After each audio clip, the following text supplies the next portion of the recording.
दुई रङ छु। मयूरले आफ्नो शरीरभरि शब्द रङ्ग लिएर जब नाच्छ मानिसहरू हेरेको हेरे हुन्छ, यस्तो सुन्दर हुन्छ मयूर। ओहो, मैले सोचेँ म सुन्दर छु। राजहंस देखेँ, राजहंसले भने सुगा सुन्दर छ, सुगाले भन्छ मयूर सुन्दर छ। अचम्म लाग्यो।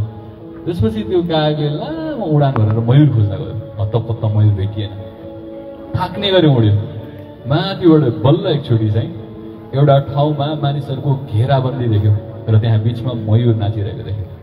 माथिबाट हेर्दा त्यो दृश्य अलौकिक थियो। सुन्दर मयूर आफ्नो शरीरभरि सप्तरङ्गी लिएर नाच्दाखेरि त्यो दृश्य अलौकिक थियो। ऊ पनि कुरेर बस्यो। जब मयूरको नाच सकियो, मानिसहरू त्यहाँबाट गए। त्यस पछाडि कागले दृष्टान्त दिँदै सोध्यो, मैले आफूलाई सबैभन्दा सुन्दर मान्थेँ जबसम्म मैले राजहंस देखिनँ। राजहंस देखेँ, मलाई लाग्यो राजहंस सबैभन्दा सुन्दर छ, सेतो छ। राजहंसले सुगा भन्यो, सुगालाई देखेँ हो जस्तो लाग्यो। सुगालाई सोद्धाखेरि सुगाले भन्यो, यो सृष्टिकै सबैभन्दा सुन्दर पन्छी मयूर हो। तर जब मैले तपाईँलाई देखेँ मलाई अनुभूति भयो कि तपाईँ यो सारा ब्रह्माण्डकै सबैभन्दा सुन्दर पन्छी हुनुहुन्छ। तपाईँलाई आफू सुन्दर भएकोमा कस्तो लाग्छ? अनि मयूर जवाफ दियो, तिमीले ठिक भन्यौ, म यो ब्रह्माण्डकै सबैभन्दा सुन्दर पन्छी हुँ। तर तिमीलाई थाहा छ, म सुन्दर भएकै कारणले, मेरो रङको कारणले मलाई पिजडामा थुनेर मेरो नाच हेर्न मान्छेले राखेका छन्। तर तिमी कालो भएर पनि स्वतन्त्र हुन पाएका छौ। त्यस कारणले सुन्दरता रङमा होइन, सुन्दरता स्वतन्त्रतामा छ। त्यसपछि मैले बुझेँ, मैले भन्ने कथाको सुन्दरता भनेको व्यक्ति विशेषमा होइन। यदि सबैको गुण उत्तिकै मूल्यमान छ, सबैजना उत्तिकै गुणवान छन् र सबैको कथा उत्तिकै अव्यक्त कथाहरू व्यक्त हुनुपर्छ र त्यसमा मेरो आवाज प्रभावशाली अथवा त्यो प्रयोग गर्न मैले सकेँ भने मात्रै म मान्छे भएर जन्मेको सार्थकता हुन्छ।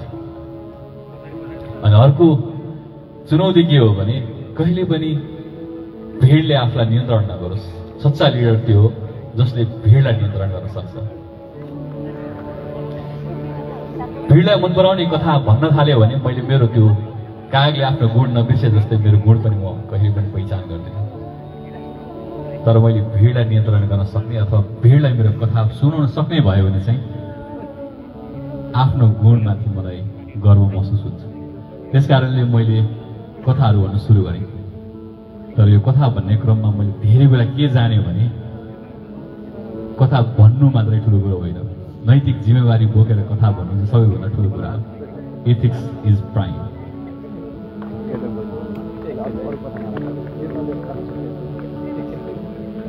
र त्यसमा अझै ठुलो चमक भनेको चाहिँ कुनै कार्यमा केही हदसम्म सफलता भयो भने अहमताले नछोड्नु चाहिँ सबैभन्दा ठुलो कुरा हो। किनभने मान्छेको पतनको बाटो तब सुरुवात हुन्छ जब ऊ अहमताले आफूलाई नुहाउन थाल्छ।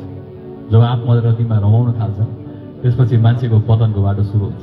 यो कुरा बुझ्न थोरै समय लाग्छ, किनकि प्रशंसाको पुल बाँधिदिएपछि मान्छे फुरुङ्ग आकाशमा उड्न तत्पर रहन्छ र जब भुइँमा झर्छ बेस्सरी बजारिन्छ र त्यो अहमताको घैँटा मजाले फुट्छ। त्यही अनुरूपमा म आज जेसिआई नेपालको आमन्त्रणमा यहाँहरू समक्ष यहाँको कथा सुन्न आएको छु र सुनाउन आएको छु। अब हाम्रो सेसन स्टोरिज अफ हार्ट अर्थात् हृदयका कथाहरू शुभारम्भ हुन्छ। त्यसमा चाहिँ मैले एउटा आशीर्वादको फलस्वरूप के लिन्छु भने यहाँहरूको माझमा माइक आइपुग्छ र यहाँहरूको अभिव्यक्तिहरू, यहाँहरूको प्रश्नहरू, यहाँहरूको जिज्ञासाहरू मैले कथाको माध्यमबाट दिने प्रयास गर्नेछु।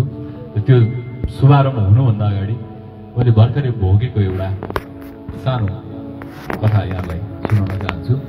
मलाई यहाँ स्थान दिनुभएकोमा जेसिआई नेपाल, विशेष गरी रजनी म्यामलाई हार्दिक कृतज्ञता र यहाँहरू सम्पूर्णलाई हार्दिक कृतज्ञता। सुन्नु एकदम गाह्रो काम हो, तपाईँहरू सुनिरहनु भएको छ। बोल्नु हामीलाई एकदम मनपर्छ, तर सुन्न एकदमै कठिन काम हो। कानलाई दुःख दिनुहोस्, त्यो दुखाइ एकछिन सहिज्नु होला। एकपटक एउटा मान्छेलाई एकदम बडो बेचेनी भयो, छटपटी भयो। उसले आफ्नो गुरुलाई गएर राति नै भन्यो, त्यही मलाई बहुत छटपटी भइरहेछ, मन बेचेनी छ। गुरुले ठिक छ, आजको रात जसो तसो कटा, भोलि यसको बारेमा कुरा गरौँला। भोलि बिहान फेरि गुरु कहाँ आफ्नो समस्याको निवारण पाउँछु कि भनेर ती व्यक्ति भयो।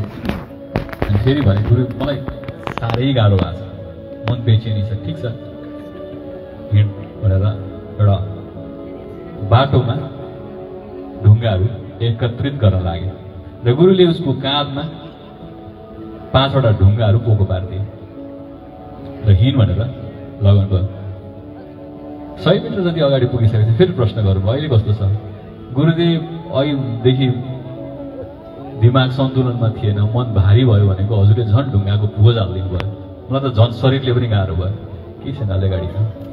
200 मिटर जति अगाडि हिँड्दाखेरि एउटा ढुङ्गो निकाल भन्नुभयो। उसले एउटा ढुङ्गो निकाल्यो। 100 मिटर हिँडिसकेपछि सोध्नुभयो, कस्तो महसुस हुँदैछ? अलिकति हल्का महसुस भयो गुरुदेव। 200 मिटर जति अगाडि पुगेपछि फेरि अर्को ढुङ्गा निकाल्नु भयो। 3टा ढुङ्गा बाँकी थियो। अब कस्तो महसुस हुँदैछ? मलाई अलिकति अघिभन्दा हल्का महसुस भयो गुरुदेव।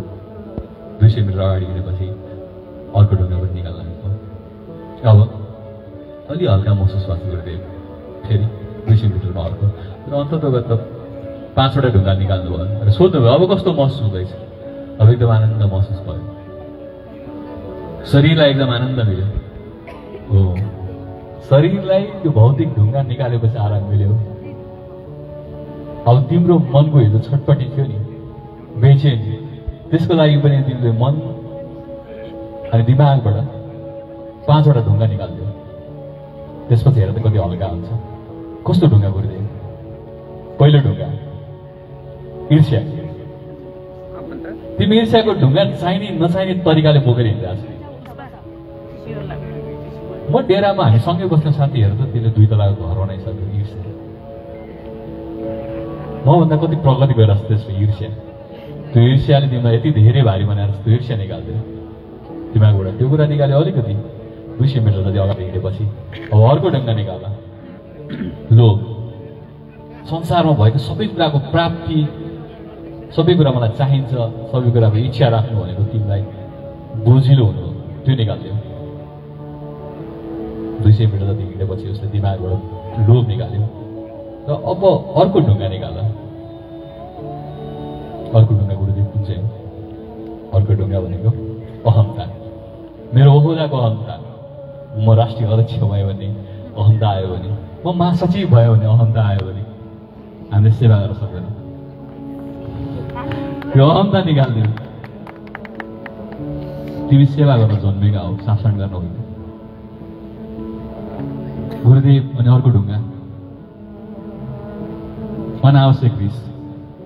कहिले कसैलाई अनुहार देख्दैमा रिस उठ्छ, चिनेको पनि हुँदैन, अनुहार हेर्दै रिस उठ्दछ भन्ने हुन्छ, त्यसले आफैलाई खाइरहेको छ।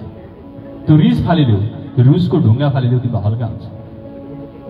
अन्तिम ढुङ्गा गुरुदेव, अन्तिम ढुङ्गा भनेको माफ गर्न सिक्नु। हामी माफ गर्नै सक्दैनौँ। माफ गर्न सिकिदेऊ, तिमी जतिको हल्का कोही पनि हुँदैन। प्रभुले अन्तिम ढुङ्गा पनि निकाल्छ। सोध्नुहुन्छ गुरुदेव, अहिले कस्तो महसुस भइरहेछ? अहिले छ्याङ्ग आनन्द महसुस भइरहेछ। जसरी तिमीले आफ्नो शरीरमा 5वटा ढुङ्गा बाँधेर यात्रा गर्न कठिन भयो, त्यसै गरी 5 दुर्गुण रूपी ढुङ्गाहरू बाँधेर तिम्रो दिमागमा राख्यो भने तिमी कहिले पनि शान्ति पाउँदैन, जिन्दगीभर बेचैनी नै रहन्छौ। तसर्थ एउटा सच्चा लिडरले यो 5वटा ढुङ्गाहरू निकालेर सेवा गर्नुहुन्छ भने मात्र तपाईँ सच्चा लिडर हो। फेरि यो कथा भन्ने मान्छेले हामीलाई लिडरसिपको पाठ सिकाएर नभन्नु होला, किनकि म पनि तपाईँहरू जस्तै एउटा संस्थामा आबद्ध छु। मैले पनि आध्यात्मिक